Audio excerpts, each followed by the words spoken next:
যি এছেম্বলি চলি আছিলে গুৱাহাটীত সেই এছেম্বলিৰ বাবে মন্ত্ৰী বা বিধায়কসকল তেখেতলোক ইয়ালৈ আহিব পৰা নাছিল। আজি এইটো আমি পোনপ্ৰথমবাৰৰ বাবে আজি এই বিশেষকৈ বিহুবৰ ঔগুৰি অঞ্চলত আমি দুৰ্যোগ ব্যৱস্থাপনা বিভাগৰ মন্ত্ৰী কেশৱ মহন্ত ডাঙৰীয়াক আমি লগ পাইছোঁ আৰু তেখেতৰ পৰা পোনপটীয়াকৈ আমি জানিবলৈ চেষ্টা কৰিম। এতিয়া যিহেতু বানে তছনছ কৰিলে সকলোকে, এতিয়া কেনেধৰণে চৰকাৰে পুনৰ সংস্থাপনৰ ব্যৱস্থা গ্ৰহণ কৰিব বা কেনেধৰণে সহায় কৰিব এতিয়া আপোনালোকে? আজি এতিয়া আমি উপস্থিত আছোঁ দিখৌ নৈৰ উৎপত্তিস্থলত, য'ত নাগালেণ্ডৰ পাহাৰৰ সংগমস্থলীৰ পৰা এই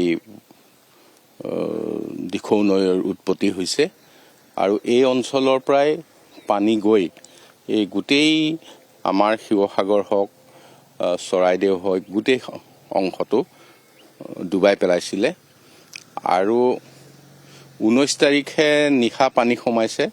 মই 20 তাৰিখে ৰাতিপুৱা আহি নাজিৰা চহৰত আহি উপস্থিত হৈছিলোঁ, কিন্তু সেইদিনা এই অঞ্চললৈ অহাৰ কোনো উপায় নাছিল। শেহতীয়াভাৱে বিভিন্ন অঞ্চলৰ পিছত পুনৰ এই অঞ্চললৈও আহিছোঁ আৰু আমাৰ ইয়াত ৰাজহ চক্ৰ বিষয়া আছে, ফিল্ড অফিচাৰ আছে, তেওঁলোকে আমাক গোটেইখিনি কথা বৰ্ণনা দিছে। এতিয়া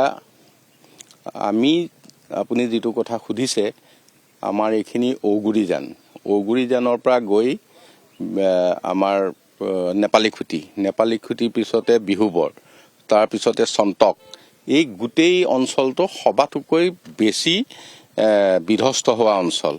এই অঞ্চলৰ ৰাইজৰো খা খবৰ ল'লোঁ আৰু তাৰ লগতে আৰু এটা কথা আমি চাইছোঁ, ইয়াত গোটেই ৰাস্তাত পলস আছিল। এইখিনি পলস আমি ইতিমধ্যে উঠাই ৰাস্তাইদি গাড়ী আহিব পৰা এটা অৱস্থালৈ হ'ল, কিন্তু মূল ৰাস্তাটোৰ পৰা সোমাই যোৱা কেইবাটা পথতো এতিয়া পলস আছে। সকলোখিনি পানী থকাৰ কাৰণে আমি উঠাব পৰা নাই, গতিকে ইয়াৰ ব্যৱস্থাও কৰি থকা হৈছে। ইয়াত অকল চৰকাৰীভাৱেই নহয়, অসমৰ বিভিন্ন অঞ্চলৰ পৰা ৰাইজে আহি যথেষ্টখিনি সাহাৰ্য আগবঢ়াইছে আৰু যথেষ্টখিনি সাহাৰ্য ৰাইজে পাইছে। তেখেতে তাৰ কাৰণে কোনো অসন্তুষ্টি নাই, কিন্তু ইয়াৰ কিছু পথাৰত, সকলোখিনি পথাৰ নহয়, কিছু পথাৰত পলস পেলাইছে। গতিকে পলস পেলোৱাৰ কাৰণে তাত খেতিৰ কাৰণে হয়তো কোনো জেগা কম পলস পৰিছে, উপযোগী হ'ব, মই সেইটো নকওঁ, কিন্তু কোনো জেগা পলস পৰাৰ কাৰণে খেতিৰ কাৰণে উপযোগী হয়তো নহ'ব। গতিকে সেইবিলাক আমাৰ কৃষি বিভাগৰ দ্বাৰা ইতিমধ্যে ছাৰ্ভে কৰি আছে।